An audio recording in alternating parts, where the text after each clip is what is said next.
আয়েশার কাছে মাসালা জানতে চায় মেয়েরা, হে আম্মাজান, অগ্নি উপাসকেরা তাদের ঈদের দিন নওরোজের সময় আমাদেরকে পাখি দেয়, নেওয়া যাবে?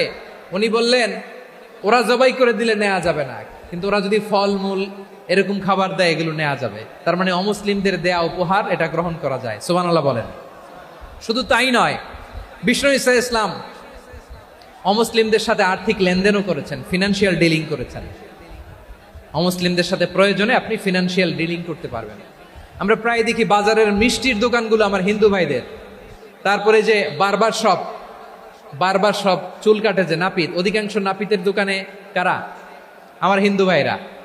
তা আপনি চুল কাটতে পারবেন কিনা বলেন? পারবেন। তার দোকান থেকে দই মিষ্টি কিনতে পারবেন কিনা? হ্যাঁ, আমার মুসলিম ভাইয়ের দোকান থাকলে ওইটারে আমি বেশি প্রায়োরিটি দিব, ঠিক কিনা? কিন্তু যদি তাদের সার্ভিস নিতে চান, প্রোডাক্ট নিতে চান, পারবেন। তার দলিল সহিহ বুখারী, আম্মা জান আয়েশা রাদিয়াল্লাহু তাআলা আনহা বলেন, ইশতারা রাসূলুল্লাহ সাল্লাল্লাহু আলাইহি ওয়াসাল্লাম মিন ইয়াহুদিন তুআমান ওয়া রাহানাহু দিরআহু মিন হাদিদ। রাসূল সাল্লাল্লাহু আলাইহি ওয়াসাল্লাম এক ইহুদির কাছ থেকে, কার কাছ থেকে? সবাই বলে নাই, কার কাছ থেকে?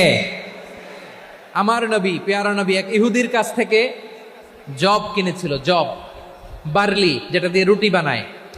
ওই জবের দাম দেওয়া টাকা পয়সা নবীর কাছে